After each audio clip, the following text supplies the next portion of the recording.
Imaginez la scène. Aller chercher les enfants à l'école, faire un petit crochet par le supermarché, puis enfin rentrer à la maison. Un trajet qui semble simple, mais qui, en ville, se transforme très vite en véritable parcours du combattant. On connaît tous la chanson. Les embouteillages qui n'en finissent pas, la galère pour trouver une place de parking, le stress qui grimpe. Bref, transporter les courses et la famille, ça peut devenir une vraie épreuve de nerfs. Ah, cette anecdote, elle illustre le problème à la perfection. C'est une image qui parle d'elle-même, celle d'une situation que beaucoup de gens ont vécue et connaissent malheureusement trop bien. Oui, c'est une scène familière pour un nombre incalculable de familles. Tout ce temps perdu, cette énergie gaspillée, c'est une frustration de tous les jours. Et à la longue, ça pèse vraiment. Et pourtant, face à ce problème, la solution idéale existe depuis longtemps, le vélo cargo.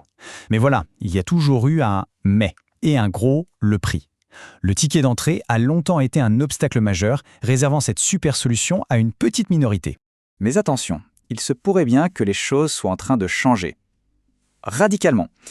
Decathlon vient de sortir un produit qui risque de rebattre complètement les cartes sur ce marché. Le voici. Il s'appelle l'E3 500 et il vient prendre la relève d'une référence qui était déjà très connue. Mais la vraie surprise, ce n'est pas seulement son nom. Et là, quand on compare les deux, le verdict est sans appel. Le nouveau modèle est non seulement moins cher, mais en plus il est meilleur sur le plan technique. Plus d'autonomie, plus de puissance, pour moins cher. C'est quand même assez rare pour être souligné, non ? Voilà, le chiffre qui change tout, il est là, moins 400 €. C'est une baisse de prix spectaculaire qui rend cette technologie tout à coup beaucoup plus accessible. Ok, le prix c'est une chose, mais concrètement, au quotidien, qu'est-ce que ça change ces améliorations techniques? Qu'est-ce qu'on peut faire de plus? Alors, accrochez-vous. Premier chiffre, et il est costaud. 209 kg. C'est la charge maximale que le vélo peut supporter au total. C'est tout simplement colossal et ça ouvre un champ des possibles vraiment immense. Et sur ces 209 kg, rien que le porte-bagages à l'arrière peut en supporter 80. Pour se faire une idée, ça correspond à 2 enfants, ou même à un adulte. Et l'autonomie dans tout ça? On peut monter jusqu'à 85 km. En pratique, pour des trajets urbains normaux, ça veut dire qu'on recharge la batterie, quoi. 1, peut-être 2 fois par semaine, c'est plutôt confortable. Maintenant, un petit détail technique qui a une importance énorme. Le couple moteur. On passe de 58 à 60 Nm. Ça peut sembler peu, mais croyez-moi, c'est ce petit plus qui fait toute la différence pour démarrer en côte sans forcer, surtout quand le vélo est chargé à bloc. Bon, on a vu les gros chiffres. Mais souvent, ce qui fait un excellent vélo, ce sont aussi les finitions. Tous ces petits plus qui transforment l'expérience. Et là, on sent que le vélo a été pensé pour le quotidien. La fourche suspendue Cintour, c'est parfait pour ne plus sentir chaque pavé.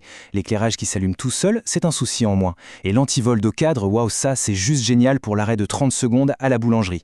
En plus, il s'adapte à quasiment toutes les tailles. Regardez ça de plus près, le phare de 60 luxe, ça éclaire vraiment bien. L'écran de contrôle est super clair, facile à lire. C'est ce genre de souci du détail qui améliore vraiment l'expérience de conduite de tous les jours. Et le looks n'a pas été oublié. On sort un peu du gris industriel un peu triste. Là, on a des couleurs vraiment sympas. Un rose top très élégant et un vert sorbet frais et lumineux, qui a aussi l'avantage de rendre plus visible sur la route. Bien sûr, pour ceux qui préfèrent un style plus classique, il y a aussi le bleu abyss. C'est une teinte sobre, profonde, qui donne au vélo une allure à la fois robuste et statutaire. Et petit détail pratique, c'est une couleur qui est aussi moins salissante. On arrive donc à la question qui brûle toutes les lèvres. Comment Decathlon a-t-il bien pu réussir ce tour de force? Proposer un vélo qui est à la fois meilleur et moins cher. C'est la question qu'on se pose tous, c'est légitime. Face à une offre pareille, on se demande forcément où est l'astuce, où est le loup. Eh bien, la réponse, elle tient dans la stratégie de l'entreprise. En optimisant toute la chaîne de production et surtout en pariant sur d'énormes volumes de vente, Decathlon arrive à réduire les coûts drastiquement. L'objectif est simple, inonder le marché européen et en devenir le leader incontesté. Au final, ce vélo n'est pas juste un nouveau produit dans un catalogue, c'est une réponse très concrète qui tombe à pic dans le contexte actuel entre l'inflation et le besoin urgent de trouver des solutions de transport plus écologiques. Donc, pour résumer, on a un vélo cargo plus performant avec une meilleure autonomie, le tout pour 400 € de moins que son prédécesseur. Il s'impose de fait comme la nouvelle référence, le nouveau standard du marché. Et tout ça, ça nous amène à une question bien plus large.